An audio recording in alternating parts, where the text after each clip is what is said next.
Chapter 860. The party begins at 10. Hello and welcome to another episode of the Podcast. I'm the best guy ever, and that's Hypocrite. You wouldn't believe the amount of chapters we've covered on this show. It's unbelievable. The best in the world. One Piece reviews, chapters reviews. True. We're the goodest guys. We've probably done I don't know, like 25 to 30, something in that range. 860. Oh yeah, that's how many 860. That's true, and this is chapter 860. The party begins at 10. As in, this party is starting at 10, and then we're going to crank it up to 11. Oh, dear. Yeah, there you go. That's what's happening. Okay, so yeah, there's one really cool thing that happens. But yes, there is. It's setting up for the wedding, and we start off with, what the fuck is his name? Pecoms. Or Pecoms, or whatever. I think it was called Leon or something. Pecoms is still tied up in the fish. You know, that's boys. racist. That's very racist. That's like calling a black guy Kunta Kinte. The fucking lions are very angry. Are they not all Leo. called that? Yeah, maybe not. I don't know. Also, I like the fact that they left like a big bottle of juice with a straw for him, and some rice balls or jelly donuts. That's right. in the 4Kids dub, there'll definitely be jelly donuts. That is adorable.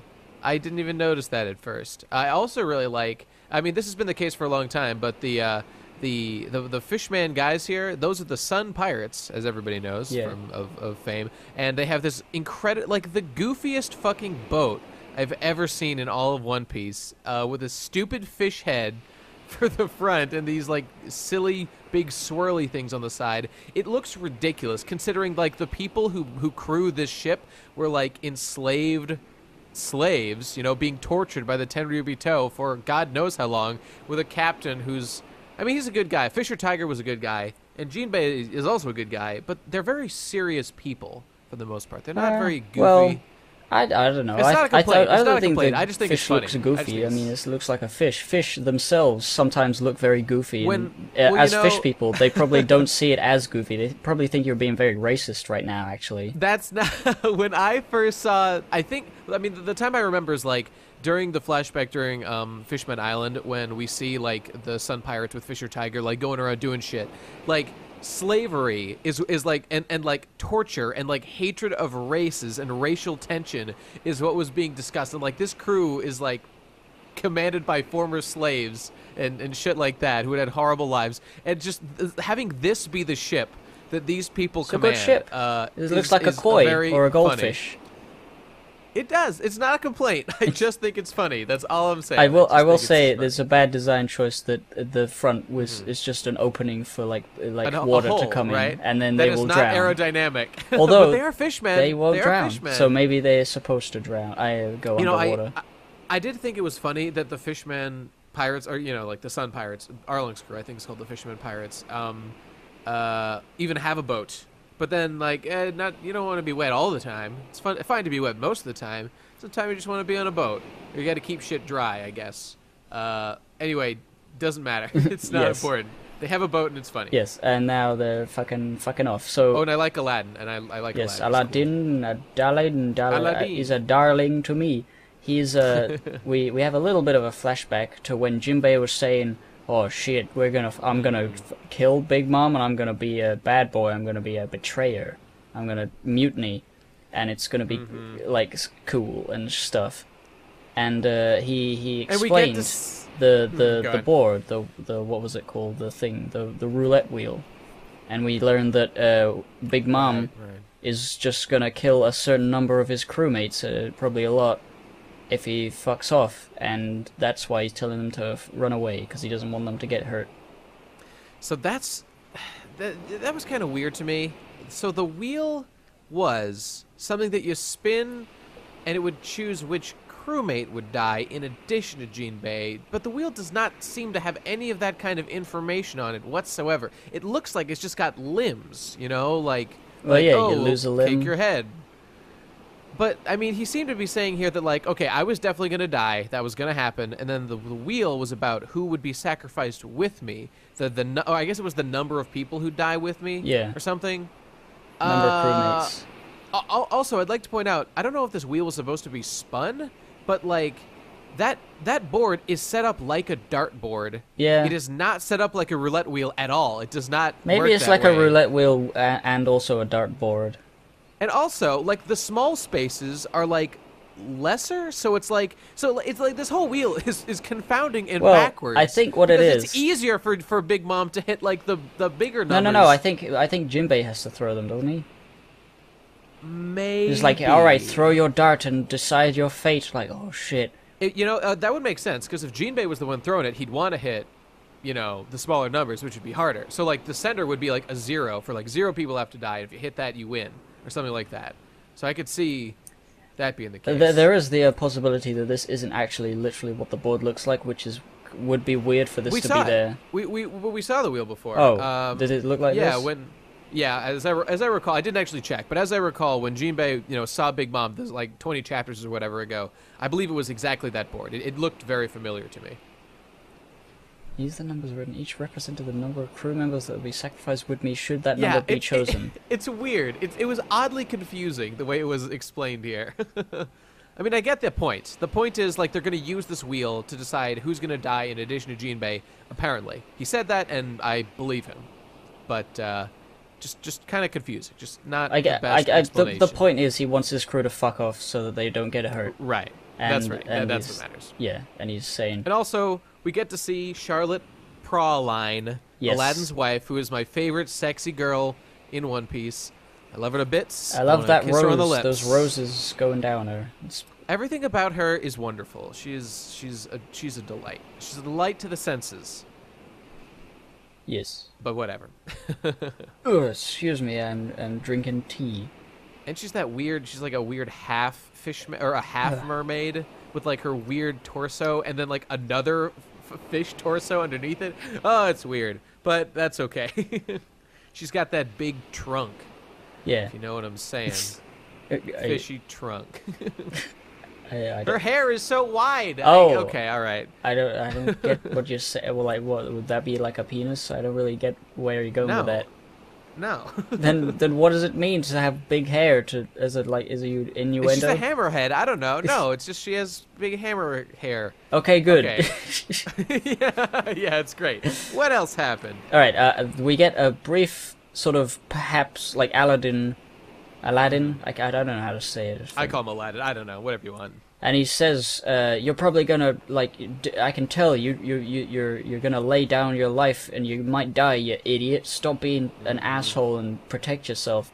And he's like, "Oh, I love the Straw Hat so much. Luffy's my best friend now. I'm gonna be on his crew, whatever. And I'm gonna kill myself just to make him happy."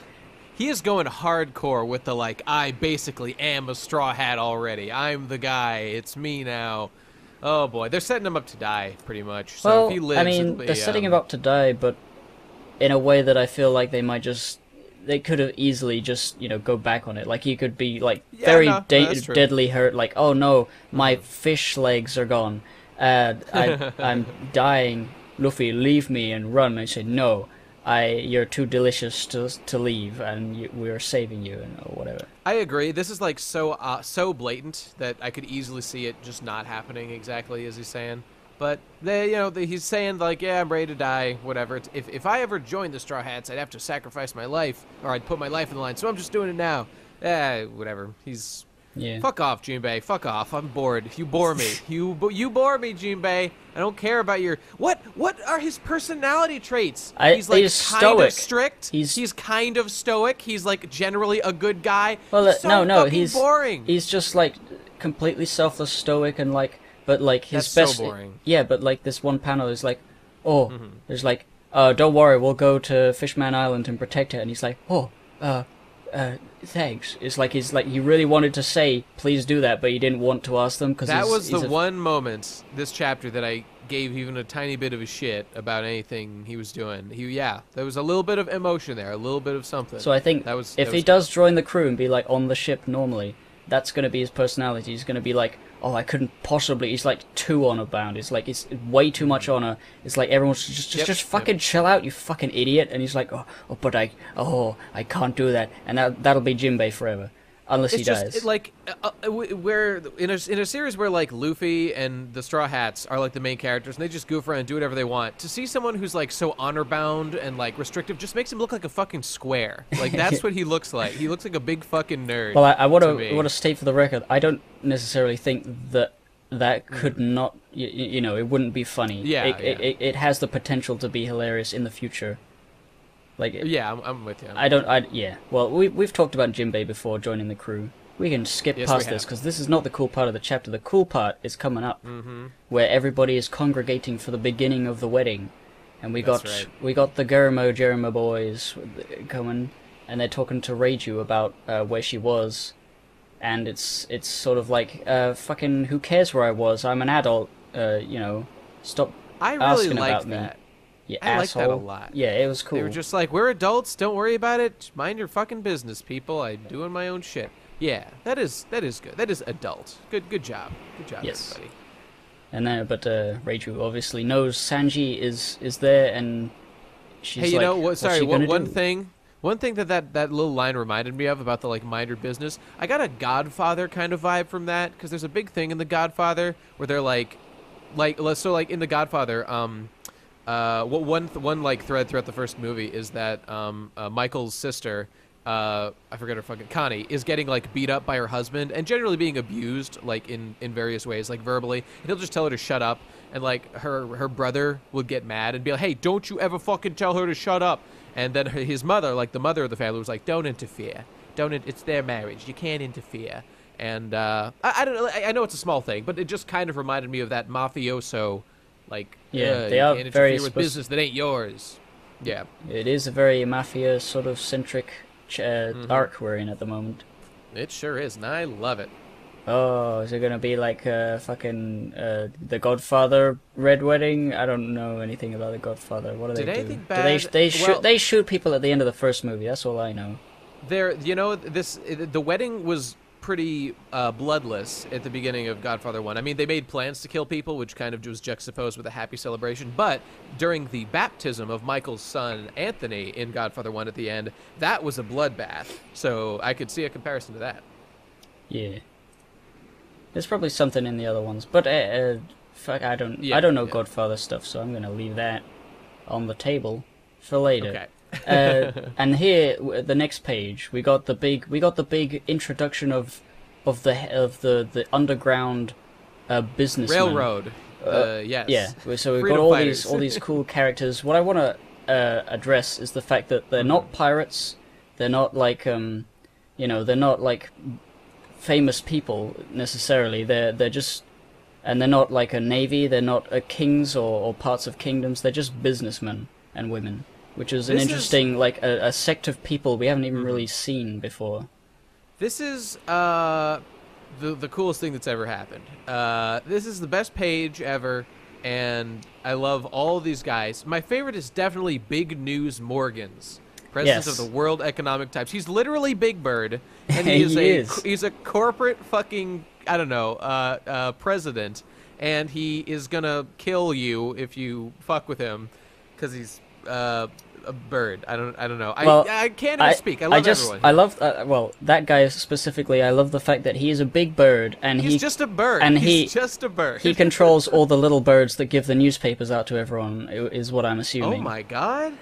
Is that by the way? I wasn't sure. Is that what the newspaper is called? Is that called the World Economic Times? I don't know whether that's what it's called because if that's a specific thing, I just love when we find out like that newspaper has been a consistent important thing throughout all of One Piece. If this is like the guy behind it, that's like the coolest thing ever. I'm gonna Google it. Because usually you think of the newspaper as the place where you find the wanted posters, but that's just something that's put in the newspaper.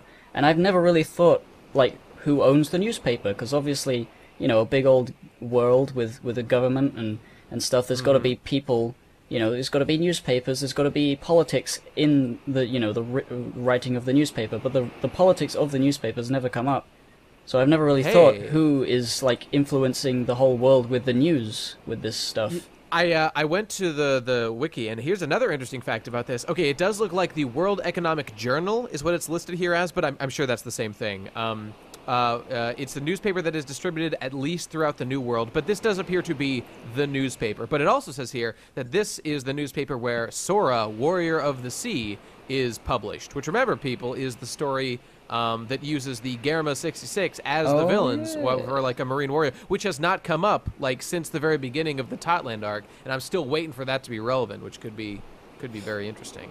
So well, I think it's not he's supposed the guy. to be Big too Bird relevant. Is like that well, specifically. I feel like there's going to be a payoff to it, like kind of like there was a payoff to like the giant shadows before Skypiea, and then like way later there was like it came full circle. And it was the best thing that ever happened. I just feel like we will get some reason for why that's important or something. I mean, but anyway, I think so the reason Big Bird is the guy. Yeah. I just want to say it. the thing I love about Oda and his assistants is the way they draw the feathers. Like, feathers always look great.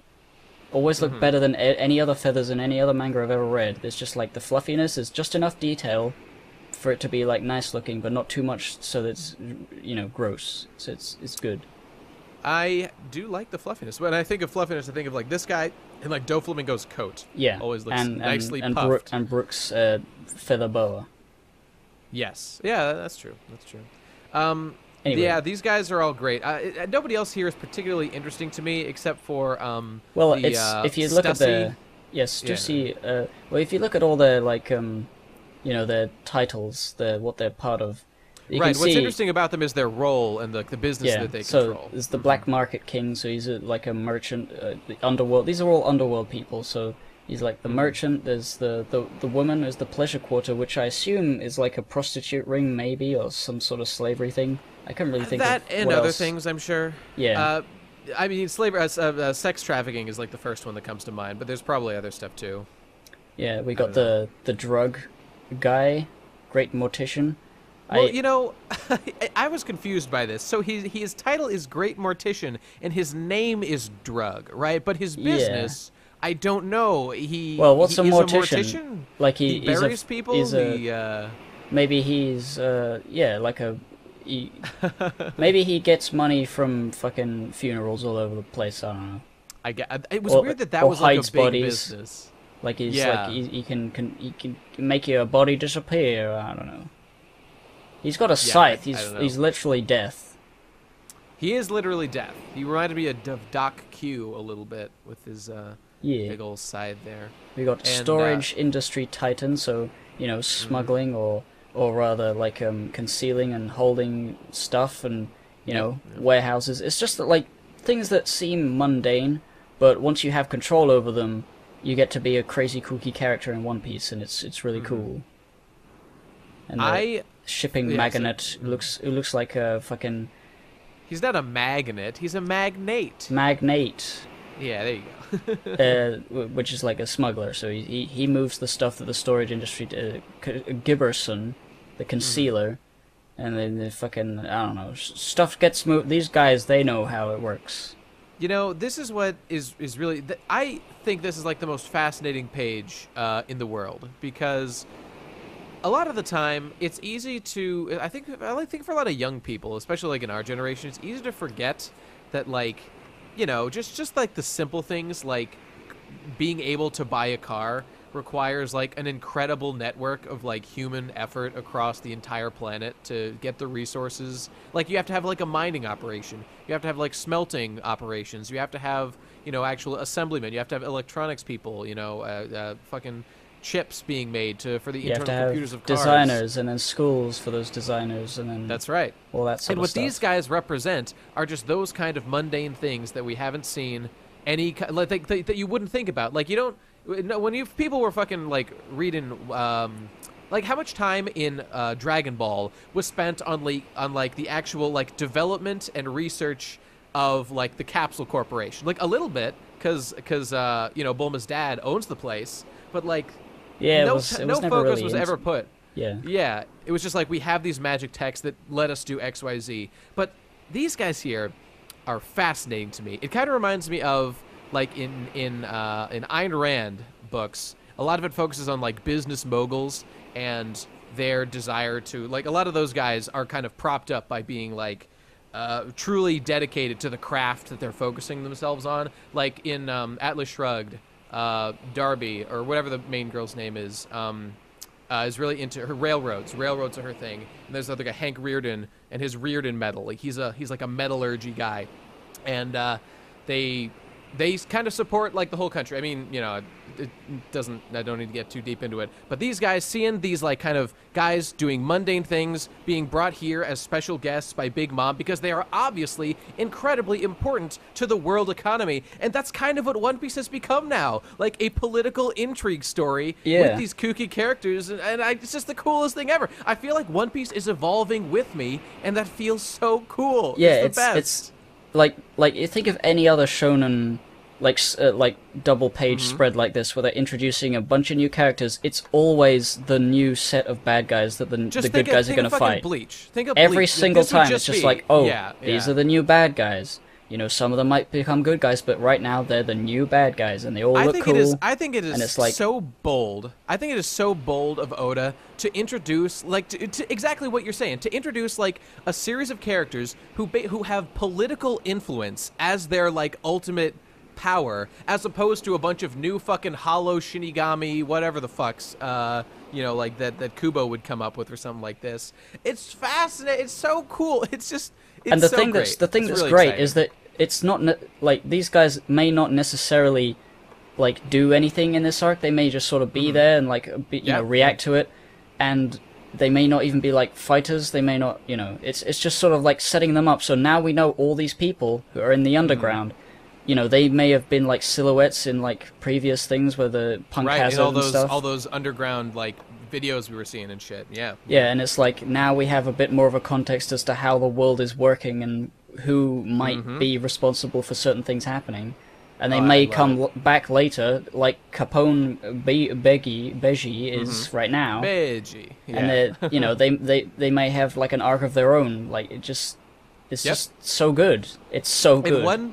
And one other great thing about this is I feel like Oda has been really smart. So Haki was kind of introduced when there were sort of power creep issues that came along in One Piece at a certain point, and Haki was introduced to deal with like super powerful Logias and things like that to give like sort of Luffy a way he could advance instead of just being I could lift 1 billion tons instead of 500 million tons, you know, shit like that. But in like creating a more complex world by adding like this kind of political intrigue, to me, is a very smart way to deal with the issue of power creep, because there's only so tough Luffy can get, or like that Luffy's opponents can get, up to the point where they would just be blowing up the fucking world, like in Dragon Ball Z or in like Toriko or something like that. Like there's only so much wiggle room there. But to introduce like things like this, or like Big Mom's political influence over Totland and shit like that, like it's so much more believable that Luffy would have to struggle to deal with things, like, 'cause he's got like a crew of like 10 fucking people or 9 people or whatever. It's so much more believable that Luffy would have a really tough time dealing with like vast networks of pirates, like who are interconnected, and not even, you know, and businessmen too. And like that would be a way more formidable challenge for someone like Luffy, who's trying to, you know, become fucking king of the pirates. And it's interesting because like you think of like being the king of the pirates, like winning. I don't think you know, the way that this is going, it seems like there is no one pirate that can defeat every other pirate. Like everyone has to work together in order to become on top. So that's the reason. That's the stalemate that is the Yonko. That's the reason Luffy is like building an army after like what was it? What do you call it? The last arc. The last Dressrosa. Dressrosa. He got a big army. Like he's got a force now beyond his crew, and that's gonna come into play a lot. And it's like, there's no way he can just beat the next big guy of the area, right. like he did in the first half of the Grand Line, where he just, you know, he beat Crocodile and then he beat fucking Enies Lobby or whatever. It's just like one thing after another. Now it's like everybody's getting to like max power. Like they can't as an individual do anything, you know, It's kind of like at the end too of much. World of Warcraft, when everyone's max level, Yeah. the only way you can start to tackle what like the challenges that lie ahead is by forming big old parties. You And got to working form together and parties. shit. You got to form raids. You got to take down people, gank them by Gankum style, right? exactly. Opie Gankum style, yeah, or whatever it is. Yeah.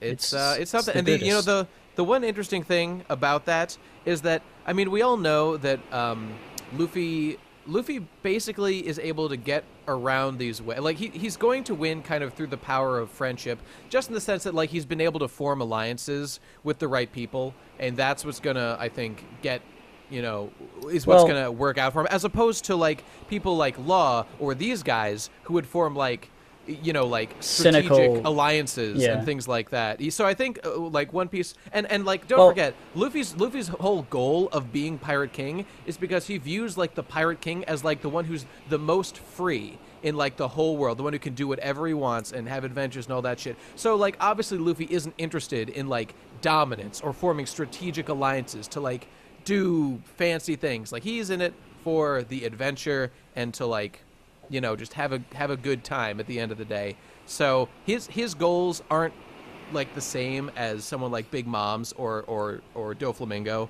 or someone like that who's trying to like seize control and obtain power over it.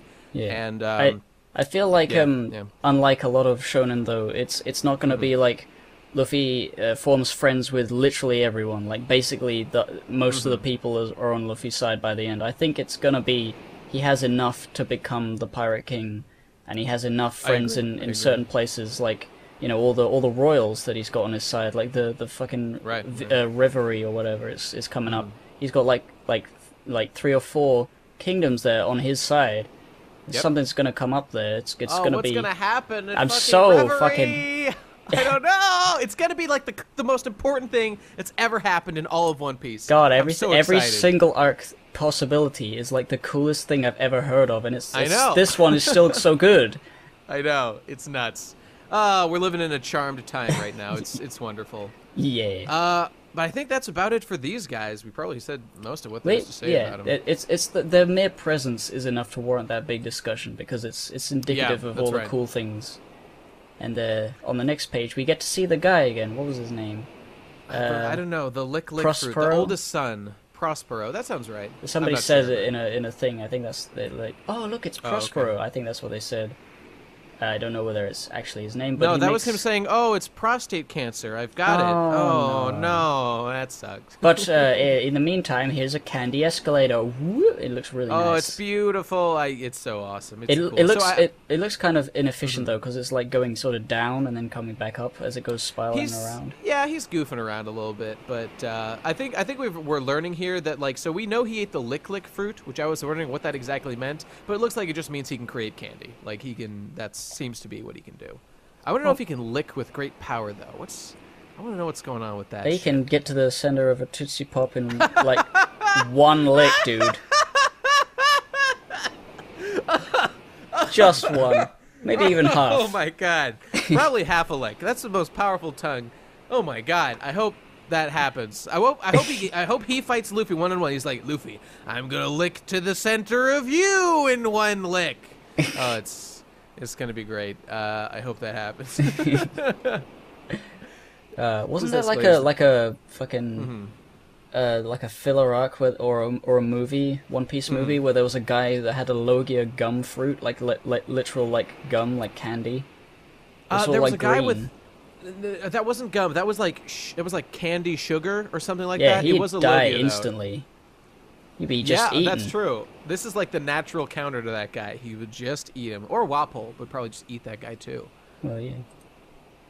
Oh, by the way, I like in general the aside from what happens on the next page, there's this idea that all these Big Mom pirates and their special candy abilities are just, instead of being used for combat, they're being used to impress guests and show off, like, Smoothie is making like a smoothie out of a giraffe later on. She's just like squeezing the giraffe, and it's like, oh, weird. What a, it's like a sort of like, yes, have this like rich person like very exquisite wine, like, oh yes, and it's like a bunch of posh people in a room. It's sort of like, yeah, this is, if in a world like One Piece, I imagine rich people would like this. This is what they would use their powers for. I totally agree. It's great. We're seeing a whole nother side to the world of One Piece, like the high-class world, and it's fascinating to me. And, yes, but going back a bit, we have introduction of a new character, a new Big Mom commander, which I think is the only other one we haven't seen. Where he shot a guy with a jelly bean, is basically what happened. Right. That's the coolest thing. he's so hardcore. Dogtooth Charlotte. He has, I think it's the highest bounty we've ever seen. 1,057,000,000 belly bounty. Belly? I think it's the highest, because Jack was only exactly 1 billion, and this guy's higher than that. God damn. Oh, for a second I thought it had like 1,057,000,000. So just 57? Yeah, just a little bit more than Jack. But yeah, that's a big bounty. I wonder how big the bounties go if he's that big. Like, what did Roger have? Like, 3 billion? Is it gonna go there? Yeah, who knows, man. I mean, you know, I don't care about bounty discussions. I do not find them very interesting. I guess, but it's just it is cool. Like, when you see someone with a big bounty, it's interesting to know why it was that high or whatever. It is, and it's something that I've been wondering, because I can't remember whether any of the Yonko have been like had their bounty revealed. No, certainly not. Okay, I remember that. All right, so because like the higher Shichibukai never really got that close to 1 billion. Some of them did. The highest back in the day was like 300 million on, you know, like when we first, Don Quixote held the rank of like highest bounty for a very long time with like 347 or something like that, and that was like the highest we saw for so up to like time skip. The bounties themselves seem to have. It's like there's been a bit of creep. There's been a bit of creep, but it's, you know, who cares? Like, I mean, Ace, even before the time skip, had like a 500 million belly bounty, and that's a lot. That's a lot of shit. That is. But yes, this guy, he's trained his observation haki apparently to a point where he can see just a bit into the future, which is definitely going to fuck over something. Because, like, I mean, if he can see into the future, he can see and fling a jelly bean with such speed to kill a guy with his thumb. If he could see into the future, flinging jelly beans would be a breeze. So he joined the Big Mom Pirates, but it's not that easy, right? That's so Raven, right? I don't know what you're talking about. Oh, you've been deprived in your life. Okay, yeah, he. I know Teen Titans Raven. That's so Raven. Oh, that's a vastly inferior Raven. You want the Raven Simone. But this guy is a badass. He looks spooky. He is the second son of the Big Mom Pirates. He terrifies me down to my core. And his whole, like, see into the future thing, that's definitely going to be relevant. And like they're planning to assassinate the fucking Big Mom here. That guy's going to be an obstacle. It's going to be an issue. Yeah, it's how the hell, even with their like bazooka, how is that bazooka not going to be intercepted by somebody with super fast reflexes? Like, there's so many people here with such high power level. It's just, how is this gonna work? I don't see it.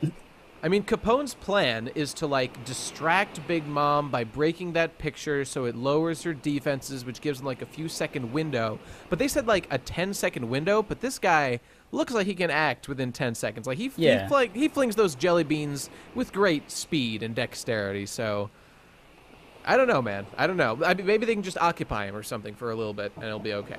I don't know. We'll have to see. Yeah. So Dogtooth's scary, but so on the next page, like you were referencing, we're actually in the party now, and we're seeing these kind of high-class disturbing things. And yeah, I really wanted to point out what you already mentioned, you know, Commander Smoothie or whatever. Squeezing. Okay, so like you were saying, it's not so. Okay, we got a rock being squeezed for lava, which is cool, and like they're making drinks out of it. Totally fine. That's very creative, and I like it a lot.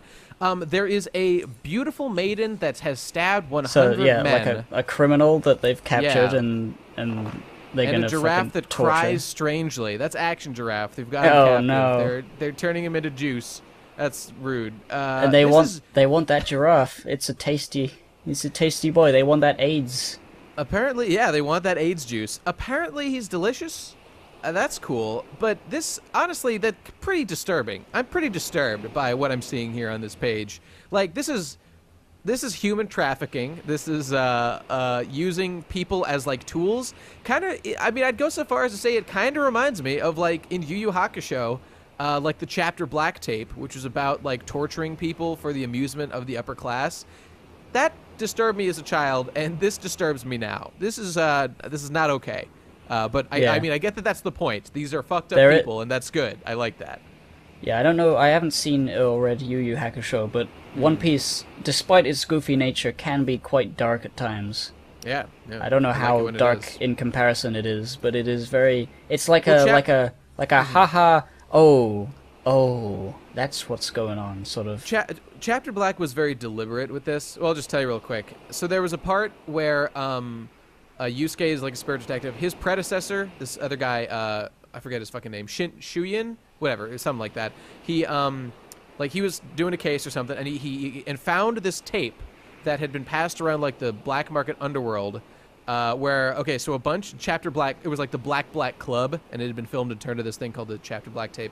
It was a bunch of rich humans who kidnapped demons and then would just do whatever they want to them, and this was just like footage of that, but like you can see in the anime, like animations of what happened, and like it's really unpleasant, and I don't like thinking about it. Like they like just crush them between like gears, and they would scream and cry and like bleed them and like drink their blood and I think have sex with them. It just do very.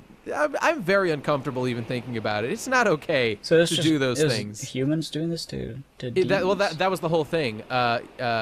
Yeah, it was humans You're not doing it to supposed demons. to feel sad, but you do, because that's the thing. It created moral ambiguity about humans in the series, and that was like the whole point. And so, I mean, these guys are pirates. They don't give a fuck about anything. They're torturing people. They're killing people.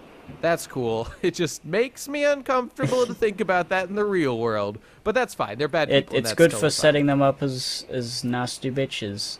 I mean, maybe that woman, like, deserves this legitimately and loves it. Maybe she's into it. I don't know. Well, that giraffe didn't. Well, maybe he's a masochist and he enjoys the pain. I don't know. I don't You never know with Action Giraffe. Yeah, he's a weird fuck. And so Big Mom appears on the next page. By the way, that door at the top of the stairs, that's got a weird face. He looks constipated or angry as fuck. He's like half laughing, half angry. I don't get it. I was also kind of disturbed by like the door that they came in was like had this like cute girl face, but when it opens, it like the eyes are on either side of the door of this double door, and it opens and it splits. Is it becoming two people when that happens? What's the mechanics there? Yeah, I don't know. I guess maybe it is one person, like the door frame connects them somehow. Yeah, I don't know. By the way, I was just curious. I've been trying to figure out. On the bottom of this big page, you see that dude with like the ponytail who's like had his back facing us and like he's got like a cape on right in the center middle. Yeah. Do you know who that is? I thought it was Smoothie at first, but it's not. And I do not know who that is, but he looks important. Yeah. Anything? Well, I mean, I'm trying to think. He looks like he's got an elf ears, kind of. He does have elf ears, that's right. And he's got really long legs. Maybe he's a long leg tribe guy. Looks like it. I don't know. He looks totally unfamiliar to me. Yeah, but I don't he think looks we've special. seen him. Okay, maybe we'll see one of these chapters in the future. And that's it, I think. That's the end of the fucking chapter. And then we've got a little Sanji in the bottom. I can't see him in the big picture. Is he there? No, I was looking too, and I don't know where he's at. Maybe I guess you can't see. Maybe he's behind that door, and maybe he's behind that door, like punching it, kicking it, and that's why it's going like, oh, ow, he's being mean to me. I'm a door. I'm adorable. Stand for this. He is adorable. I like him. Big Mom's parties look fun. Everyone's having a good time, except for the people being tortured horrifically. And with that lovely note, that's it. That is the end of the chapter. Yep. It's all done. It was a great chapter. Very juicy, very dense. A lot of good stuff. Every single panel has so many things. I mean, legitimately, every single panel has so many things going on. That's Oda's MO, man. He is not afraid to cram his shit in there. Ah, it's the best. He's the best. Yes. Okay, and I guess we're done then. So thanks for listening, everybody. That was, what, 860? And charging on to further adventures. Oh, by the way, sorry this episode was late, but we fucked up. So you have to deal with it. All right, well, thanks for listening, everybody, and we'll see you next week. It looks like there's going to be one next week, probably. And I'll talk to you then. Goodbye. Bye.